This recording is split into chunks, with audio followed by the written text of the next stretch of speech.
Los castroceltas. Surgimiento y ubicación. En los siglos V y VI a.C. lograron su máxima expansión, abarcando la mayor parte de Europa. Después de la conquista romana, su cultura prevaleció hasta la actualidad en los países de Cornualles, Bretaña, Irlanda, Isla de Man, Asturias, Escocia, Galicia y Gales. A la vez dominaban el territorio, manteniéndose cerca de las tierras que cultivaban y pudiéndolas controlar visualmente desde el poblado. Algunos autores explican la forma circular de las viviendas como un traslado desde la arquitectura nómada a una construcción estable. La casa circular también podría ser consecuencia del desconocimiento que tenían del aparejo en esquina.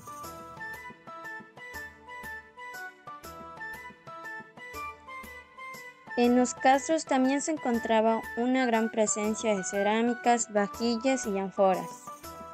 Un claro ejemplo para ver su simbología eran los saunas. Tomaban baños de vapor que usaban como purificación. Era un lugar religioso y su decoración era simbólica. Sus adornos eran geométricos, briteiros. Las nuevas herramientas de hierro ayudaron a mejorar sus casas. Pasaron de ser casas de barro a ser casas de piedra. En casi todas las áreas centrales de la península, pero especialmente en la meseta norte, en las serranías del sistema ibérico y en el valle del Ebro, vamos a observar el empleo sistemático y combinado de los tres materiales principales de la construcción: la piedra, la tierra y la madera. Celtas era una población que vivían en diferentes zonas, sobre todo de Ávila y Salamanca. La palabra castros viene del latín castrum, lo que significa fortificación militar. Los castros hicieron suyas diversas ideas como lengua, forma de vida y algunos elementos materiales. Situados en lugares estratégicos y con espectaculares vistas, los castros son poblados fortificados en los que en tiempos de guerra se refugiaban los antiguos habitantes de Galacia. En las sociedades de las casas se habían cimentado la desigualdad social, puesto que cada familia, a través de su riqueza, poder e influencia, habían tratado de elevarse sobre las demás, acaparando un mayor espacio en el poblado. Las sociedades heroicas, por el contrario, habían prestado poca atención al tamaño de las casas y las propiedades de los materiales, pero en ellas habían abundado las joyas y los símbolos de poder obtenidos como botines de guerra. Por último, las sociedades rurales profundas casi no habían mostrado diferencias sociales, ni en la disposición o el tamaño de sus hogares, ni en la acumulación de adornos o riquezas. Las formas de pagos usaban el metal de estaño como pago o también la plata, el oro o pieles de animales, entre otras cosas. Los celtas se ubicaban en las zonas altas, con una gran muralla de rocas y con alguna defensa natural contra los enemigos, como podrían ser los fosos. Las viviendas generalmente se ubicaban en el centro, sin casi ningún orden. Tanto las calles y los caminos dentro del castro eran irregulares, pues estos carecían de arquitectura monumental. Los espacios de uso sacerdotal se encontraban en la parte central del castro, y los templos se encontraban en el bosque. La agricultura se dio cerca de los castros sin dañar la naturaleza. Muy cerca de donde pasa hoy la autovía de Rías Bajas, a su paso por Ayares, situado en un alto cerca del pueblo de Cerdeira, en el ayuntamiento de Xunqueira de Ambia, se encuentra este castro muy deteriorado por el paso de los años y el poco cuidado que hubo en mantenerlo conservado. Aún así, se encontraron cosas muy curiosas que merece la pena mencionar. En la roca que hace de cumbre del monte, donde se asienta el castro, hay una silla o sillón claramente excavada a mano tienta. Alrededor de la cumbre, en un radio de 150 metros, se esparcen las casas castrenses a juzgar por los restos que se encuentran. Del castro baja un camino. En la parte más baja del castro se encontraron grabados muy interesantes. Se pueden distinguir varios tipos de casas castreñas, algunas de ellas típicamente celtas y otras con influencia romana. En este castro se encontraron muchas cosas interesantes, como son vías de piedras redondas y cuadradas, muchos molinos, prisiones de ganado o marradero. Además, se encontraron trozos de cerámica alrededor de la colina, regados por cualquier parte.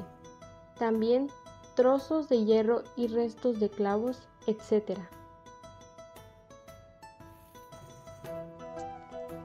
El Monte de Castro es una alta prominencia rocosa, alzada sobre la Vega de Avión, la cual domina visualmente desde su margen septentrional.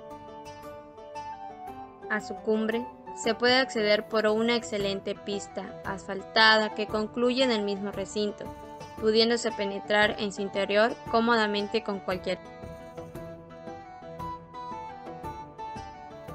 Castro de dos Prados. Las intervenciones arqueológicas realizadas en el Castro de Prats fueron de dos tipos: excavación y consolidación de exhumado. Las campañas de trabajo fueron 5, distribuidas en los años 1987 y 1992. Los resultados de excavaciones mostraron un yacimiento castreño con dos momentos diferentes de ocupación, perfectamente visibles en catas arqueológicas marcadas en la base de la primera muralla del castro, que vienen señalados por los restos de construcciones que al solaparse muestran no ser cutáneas.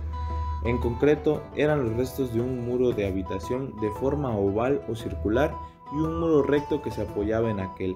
Esto provocó una destrucción casi total de los niveles arqueológicos relacionados con la primera ocupación visible. El Castro El Viño. A tan solo 3 kilómetros de la capital se sitúa este castro prehistórico de la Edad de Hierro, que posteriormente fue romanizado. En la actualidad, uno de los objetivos destinados a potenciar el atractivo de la ciudad es rescatar este castro para convertirlo en un parque arqueológico. El acceso actual asentamiento castreño se efectúa por una estrecha carretera asfaltada que parte de la avenida de Alfonso Molina y deja a su izquierda el crucero, la escalera pétrea y la fachada románica de San Vicente de Elvira. Doblando a la derecha, desde un ensanchado cruce de caminos, se puede seguir a pie hasta el Outeiro, donde se encuentra el castro. Castro Fasauro. Se trata de un asentamiento costero que aprovecha una pequeña península que se adentra en el mar, sobre una zona acantilada. Su configuración es sencilla. Posee un solo recinto, defendiendo por un foso excavado en el istmo que lo une a la tierra, que de esta forma aísla completamente el asentamiento. Interiormente existen dos líneas de parapeto muy alteradas por labores agrícolas y de las que solo se conserva su tramo oeste. El área habitada ocuparía todo el recinto definido por el foso, aunque en la actualidad podemos asegurar que en alguna parte del yacimiento se ha perdido debido a acción erosiva del mar. En la punta rocosa de la citada península, defendidos por requedas y fuertes taludes, crecieron hace unos 2500 años felices los castros que hoy llamamos Neison Grande y Neison. San Cibrán de Las.